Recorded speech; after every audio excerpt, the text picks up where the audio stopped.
A New Zealand resident in mandatory isolation on Australia's Gold Coast says it seems much stricter there than it is here, and he hasn't had physical contact with another human being for 10 days or breathed fresh air since he transferred hotels. Trevor McKewen's been denied an exemption to visit his dying brother in hospital and is now 10 days into 14 days of isolation. I spoke to Trevor earlier and he told me after he landed in Australia, he was initially put in a Brisbane hotel where they took away his room swipecard.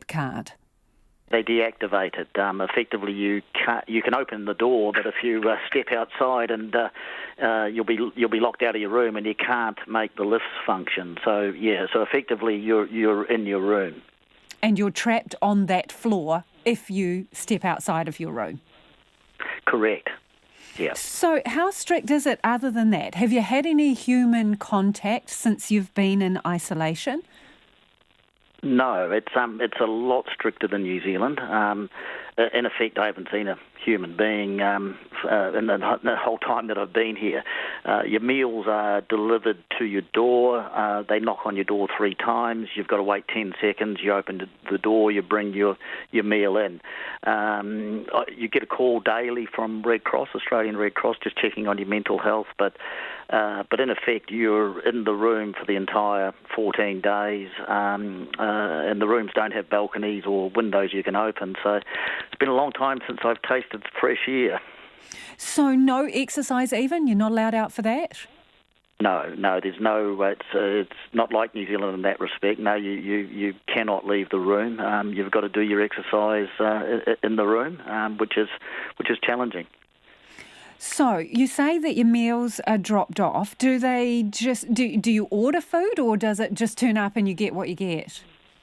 You get what you get, and I got couscous last night, and people who know me know that's not something that I relish. So, no, you don't get any choice, other than you can tick whether you want a vegan or vegetarian meals, but you just don't know what's coming. And they come 3 times a day, and that's basically it.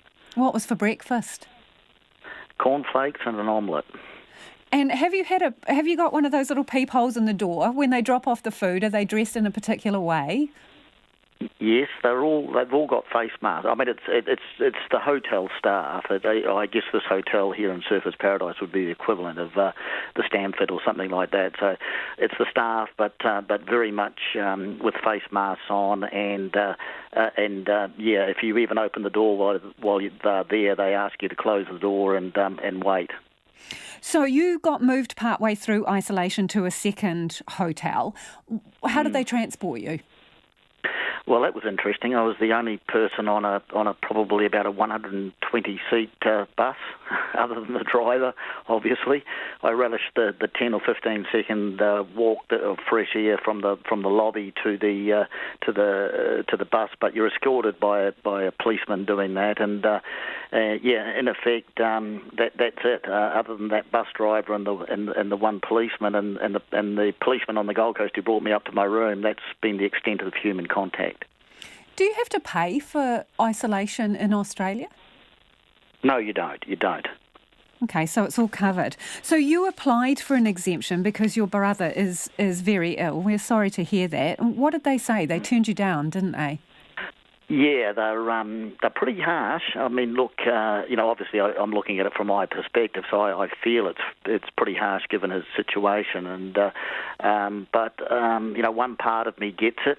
To be honest, Lisa, obviously sitting in here, you're watching a lot of television, and Victoria's got the second wave. They've had double-digit positive cases for a week now, and they were meant to be relaxing today, and instead they've had to go further into lockdown. And initially you're allowed 20 people at your house, yet that's down to 5. The pubs were all looking to go up to 50 people. They've been taken back down to 10. That's all happened today. So I kind of get it, but I think there haven't been too many lax situations that I've read about over here as opposed to, say, back home.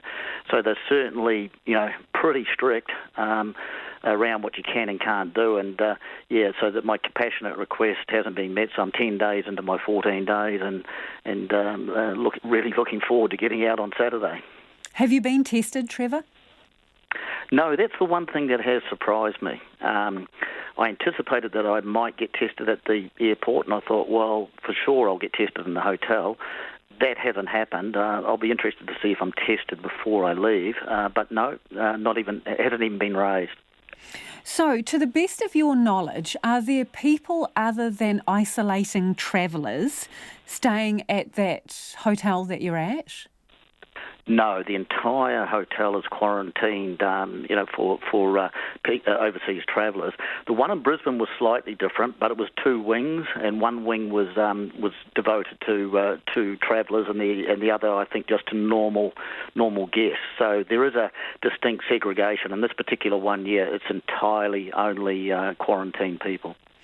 And it would seem, Trevor, that on the way home, you'll go back into isolation coming home to New Zealand. Yeah, it's a little bit dirty reading about some of the stuff that's been going on over there, because I was hoping that by the time I come home it might be a little bit more lax. But yeah, it was interesting. Obviously in my submission, Lisa, I was pointing out we've had no COVID cases, up until those most recent ones, for some time. I was fit and well, I've had no symptoms, willing to be tested every day, because my request was to be able to self-isolate at my mother's place in Southport. But sympathetic, but at the end of the day, no.